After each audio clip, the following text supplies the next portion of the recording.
পাঙ্গাস মাছটি আমার আসলে অনেক ভালো লাগে, কিন্তু বাসায় আসলে কেন যেন আনতে চায় না। আমার এবছরের প্রথম এই পাঙ্গাস মাছটি খাওয়া। মাছটি কুটে আসলে মনটাই ভালো হয়ে গিয়েছিল। মাছের পেট থেকে ডিম বের হয়েছে। মাছের ডিম আমার খুবই পছন্দ। এই তো মাছের ডিমগুলো আমার খুবই ভালো লেগেছে। তো সবগুলো মাছ রান্না করব না, যতটুকু রান্না করব আমি নিয়ে নিচ্ছি।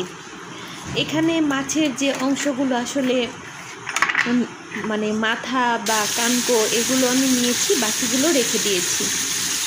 এবার এই অংশটুকু দিয়ে আমি রান্নাটা করব।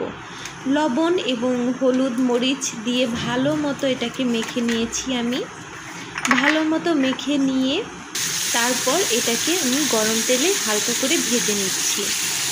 অনেকেই আছেন যে মাছটা কষিয়ে রান্না করেন, সেইভাবে রান্না করলেও মজা হয়, কিন্তু আমি আসলে এরকম করে মাছটা ভেজে রান্না করি। এভাবে ভেজে রান্না করলে মাছটার টেস্টটা কিন্তু অসাধারণ হয়।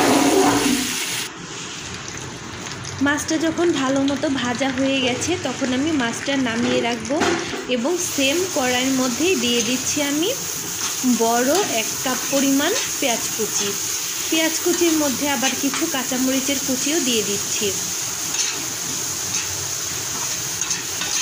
ঝালটা আপনারা আপনাদের টেস্ট অনুযায়ী দিয়ে নেবেন। এবার টমেটো দিয়ে দিব। টমেটো ছাড়া আসলে মাছের গ্রেভিটা একেবারেই জমে না। মাছের গ্রেভির জন্য টমেটো না দিলে আসলে আমার কাছে কেমন যেন খালি খালি মনে হয়। তো টমেটো দিয়ে দিচ্ছি এখানে। যতক্ষণ না একদম নরম হবে ততক্ষণ পর্যন্ত।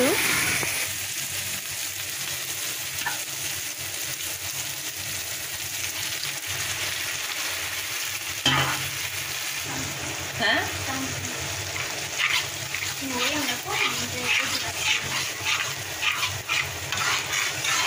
খাও।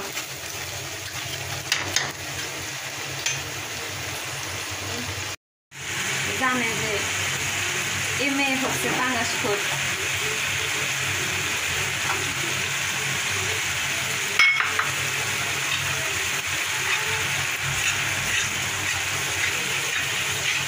পাঙ্গাস মাছটা খুব মজা।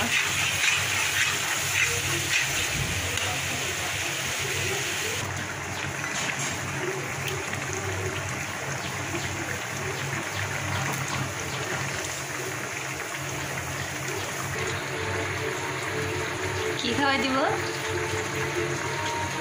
কারে ওরে? আরে যখন